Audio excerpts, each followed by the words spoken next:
Did you know that today we have up to 4 generations in one workplace, particularly in regions like South Asia and the Gulf, where we will often see people at the top, often men, perhaps in their 60s, 70s, 80s, or in some cases, even 90s. And then all the way at the other end of the organization, you have people coming in their late teens or early 20s.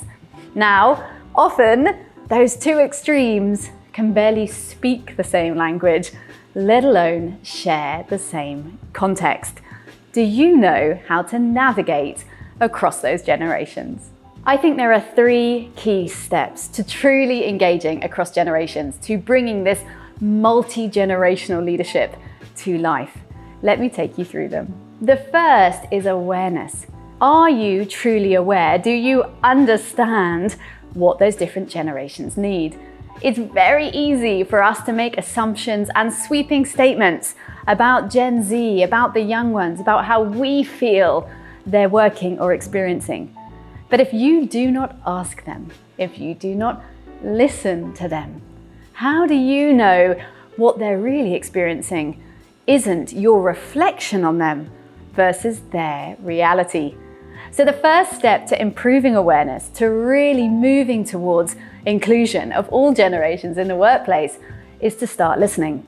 Perhaps you could do focus groups, open lunch dialogues, or some form of surveys, always anonymous, to allow you to gather that insight, to make sure that you are truly listening to understand and not just to reply. The second step sits in intention. Do you, as a leader, or your HR team around you, have the intention to really step into the worlds of those different generations, those 4 generations that may be in your workplace today? Intention has to come from a place where you're actively trying to solve for what other people need in order to improve collaboration, cohesion, and communication.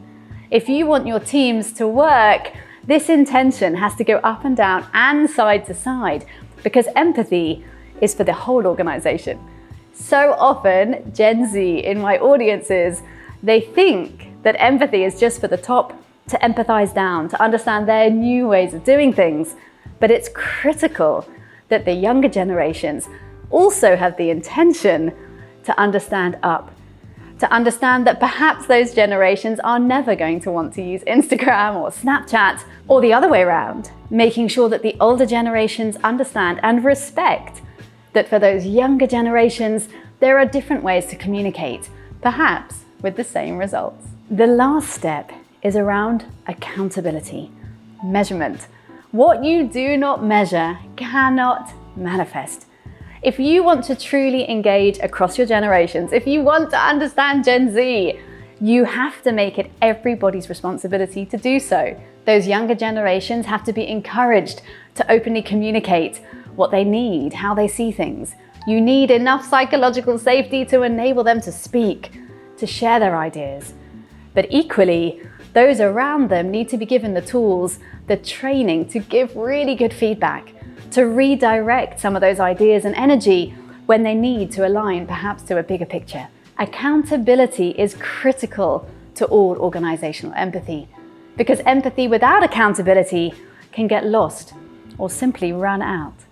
So the 3 steps to truly leveraging organizational empathy across generations, to including multiple generations and improving teamwork, collaboration, and communication, starts with those 3 steps: awareness, intention, and accountability.